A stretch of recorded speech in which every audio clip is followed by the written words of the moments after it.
Assalamualaikum warahmatullahi wabarakatuh. Perkenalkan, nama saya Muhammad Bere Basket dari kelas MJ603 Program Studi PJJ S1 Manajemen Universitas Cyber Asia. Pada video ini saya akan membahas studi kelayakan bisnis JDID di Indonesia, khususnya faktor yang menyebabkan perhentian operasionalnya dan strategi yang dapat dilakukan agar kondisi serupa dapat dihindari. JDID saya pilih karena kasus ini menarik untuk dianalisis dari perspektif studi kelayakan bisnis. Kasus ini menunjukkan bahwa pasar yang besar belum tentu menjamin keberlanjutan sebuah perusahaan.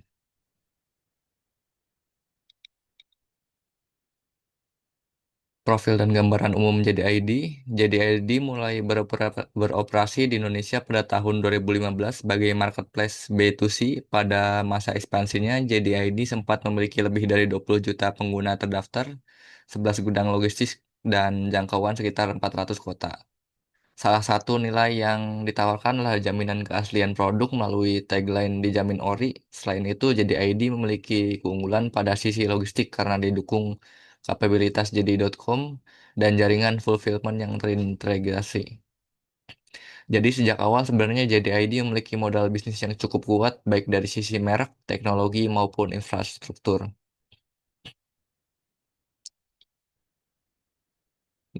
Kronologi penghentian operasional, JDID kemudian mengalami perubahan kondisi pada periode 2020 sampai 2022. Traffic pengunjung mengalami tren penurunan pada Desember 2022, dilakukan PHK sekitar 200 karyawan atau sekitar 30% tenaga kerja sebagai bagian dari efisiensi.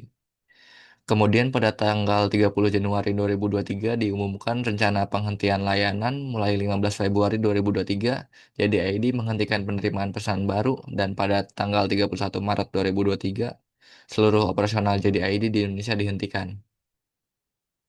Kronologi ini menunjukkan bahwa penghentian operasional bukan terjadi secara tiba-tiba tetapi didahului penurunan kinerja dan restrukturalisasi.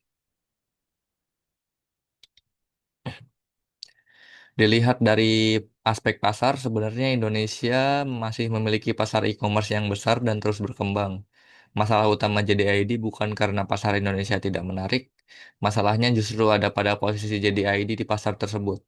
Traffic pengunjung website turun sekitar 61% dari sekitar 6,07 juta pada kuartal pertama 2020 menjadi sekitar 2,34 juta pada kuartal kedua 2022.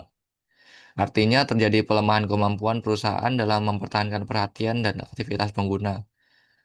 Kondisi ini kemudian berdampak pada transaksi, akuisisi pelanggan, dan efisiensi pemasaran. Jadi dari studi kelayakan, pasar masih potensial, tetapi posisi pemasaran JDID semakin lemah. Persaingan menjadi salah satu faktor utama. Industri e-commerce Indonesia sangat kompetitif dan terkonsentrasi pada pemain besar seperti Tokopedia dan Shopee. Dalam data yang digunakan pada presentasi, JDID berada jauh di bawah para pemimpin pasar dalam jumlah rata-rata pengunjung bulanan. Kondisi ini membuat JDID menghadapi tekanan untuk mengeluarkan biaya akuisisi pelanggan yang besar, sementara itu perusahaan membutuhkan volume transaksi yang tinggi agar biaya operasional dan infrastrukturnya dapat ditanggung secara ekonomis. Jadi masalahnya bukan sekadar kalah promosi, tetapi kesulitan mencapai skala ekonomi di tengah persaingan yang sangat ketat. Dari aspek teknik dan operasional, JDID sebenarnya memiliki kekuatan. Perusahaan memiliki infrastruktur logistik yang mandiri, 11 gudang besar, jangkauan sekitar 400 kota, serta dukungan teknologi supply chain dari JD.com. Namun, infrastruktur tersebut juga menjadi tantangan karena memiliki biaya tetap yang tinggi. Infrastruktur akan lebih efisien apabila volume transaksi cukup besar. Ketika volume transaksi menurun, utilitas gudang dan fasilitas ikut turun menjadi underutilization. Dengan kata lain, secara teknik, JDID mampu beroperasi dengan baik, tetapi secara ekonomi, infrastrukturnya membutuhkan skala transaksi yang memadai. Dari manajemen dan strategi induk, penghentian JDID juga berkaitan dengan keputusan alokasi sumber daya oleh perusahaan induknya, yaitu JD.com. Strategi perusahaan kemudian lebih diarahkan ke bisnis rantai pasok global dan B2B dibandingkan mempertahankan kompetisi retail B2C di pasar lokal. Dengan demikian, penghentian JDID tidak hanya dapat dilihat sebagai kegagalan operasional lokal, tetapi juga sebagai keputusan strategis untuk memindahkan sumber daya ke segmen yang dianggap lebih prospektif. Ini menunjukkan bahwa kelayakan sebuah unit bisnis juga dipengaruhi oleh arah strategi perusahaan induk. Dari aspek keuangan, analisis perlu dilakukan secara hati-hati karena laporan keuangan standalone JDID tidak tersedia secara terpisah dari konsolidasi JD.com. Karena itu, presentasi ini menggunakan indikator tekanan keuangan secara tidak langsung. Beberapa indikator tersebut adalah efisiensi melalui PHK, rendahnya volume transaksi yang menekan pengembalian investasi, dan pergeseran pendanaan perusahaan induk ke segmen yang dianggap lebih prospektif. Jadi kita tidak menyimpulkan angka laba atau rugi secara pasti tanpa data standalone. Kesimpulan yang lebih aman adalah bahwa tekanan pada skala transaksi, biaya infrastruktur, dan persaingan membuat keberlanjutan finansial model B2C JDID menjadi semakin lemah. Berdasarkan seluruh aspek tadi, hasil evaluasi dapat dirangkum sebagai berikut. Aspek pasar masih potensial, tetapi aspek pemasaran lemah. Persaingan dinilai sangat berat, aspek teknik dan operasional sebenarnya kuat, tetapi menghadapi tantangan skala. Aspek manajemen dan strategi membutuhkan adaptasi, sementara aspek keuangan memiliki keterbatasan data, namun menunjukkan adanya tekanan. Kesimpulan pentingnya adalah bahwa pasar yang layak tidak otomatis membuat entitas bisnis menjadi layak. Perusahaan harus mempunyai posisi kompetitif dan skala ekonomi yang berkelanjutan. Dalam kasus GDID, berkelanjutan model B2C akhirnya tidak dapat dipertahankan.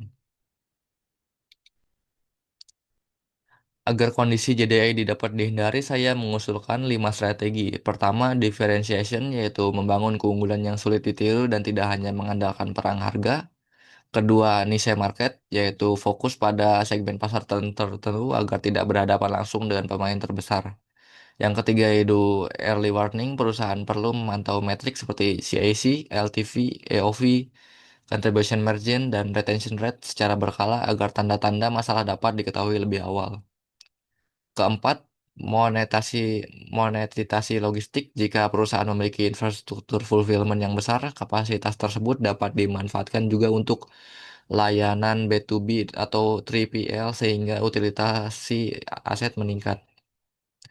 Kelima, stage-stage yaitu melakukan evaluasi berkala dari aspek pasar, operasional, dan finansial sebelum melakukan ekspansi modal dalam skala besar. Menurut saya, kelima strategi ini penting agar keputusan ekspansi tidak hanya didasarkan pada besarnya pasar, tetapi juga pada kemampuan perusahaan mencapai profitabilitas dan skala ekonomi.